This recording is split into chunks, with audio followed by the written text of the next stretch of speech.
One of the things, if young people are looking to have success in their careers, they really need to, take advantage of the use of social media.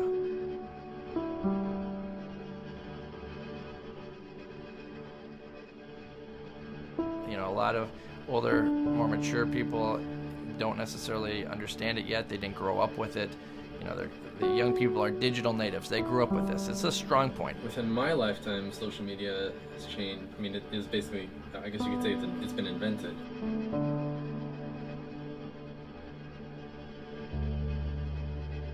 I mean, I think I remember when Friendster came out. I had a MySpace page, and then I remember when Facebook came out, it was mostly my students at that point who had Facebook. And I think that the thing that's changed is how large the companies and the platforms have become, right? Facebook now has over 1 billion users worldwide. Twitter is an enormous corporation. If we include Google in there, it's even more of our everyday lives. On a daily basis, I'm using my iPhone and my laptop on multiple sites. Primarily I'm using Facebook, Twitter. I have a G Plus or Google Plus account. YouTube, Instagram, Facebook, Twitter. I love Twitter. Google Plus is getting really hot in some circles, and we've been using that a lot. I mean, it's something where it doesn't stop. It's a way of life. Social media for us is not something we use. It's a big part of who we are and how we tell our story to the world.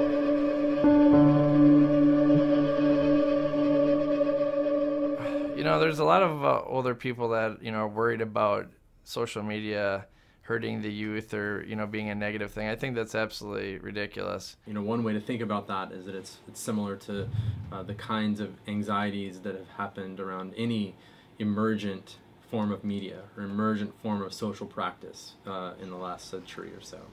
So in the 50s, parents were really worried about their kids getting involved with these comic books and this television and this rock and roll music. And so there's some precedent for the kinds of social anxieties about youth getting involved with new forms of media.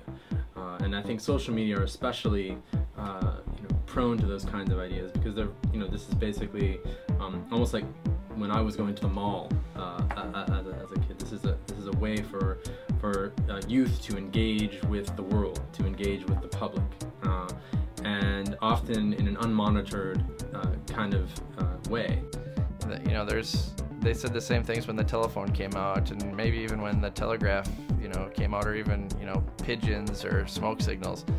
Communication and different types of communication always make people that are, already entrenched in the current communication methods, makes them nervous, makes them confused. The world is changing. Sure, yeah, young folks are using social media differently.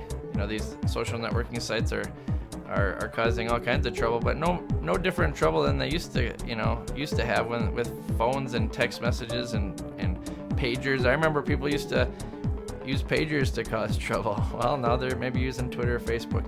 A word of advice to kids who are putting things up on social media sites that anyone can see.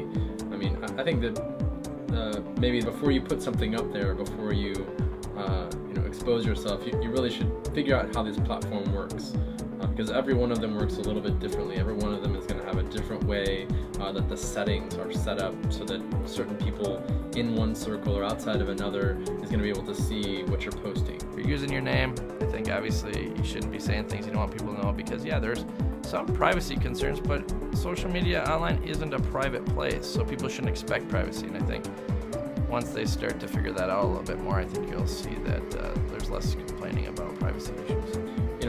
In a way, it's a kind of lesson of learning how the platform works so you can kind of curate what kinds of things you're going to share. And I would give the same advice to the way that schools should think about social media, which is make that deliberate as opposed to kind of accidental or the default. Back when I was in school, we used paper textbooks, and we learned about things that have been in print and had been being taught for 10 years. Some of my textbooks were easily 5-10 years old.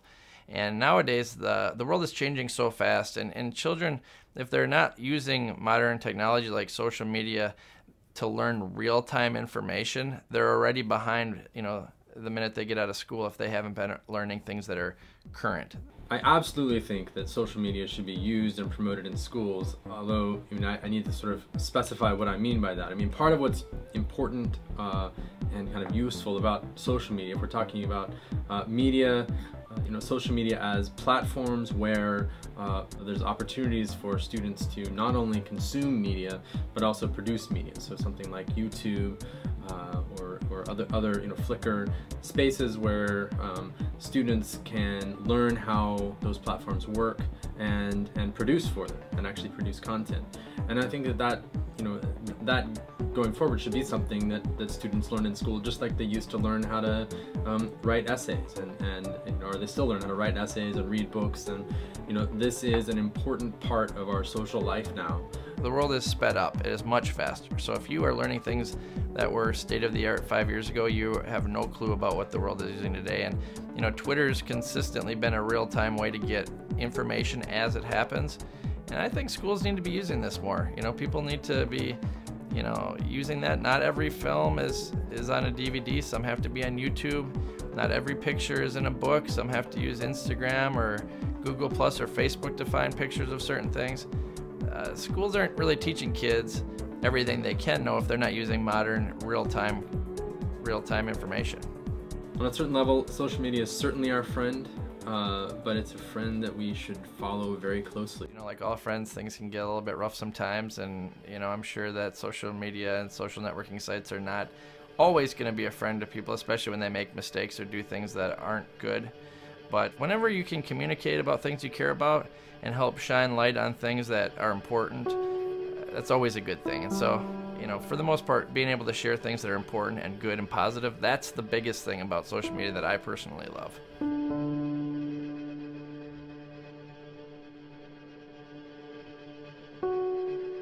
The world is different, and people need to accept that because it's not going back.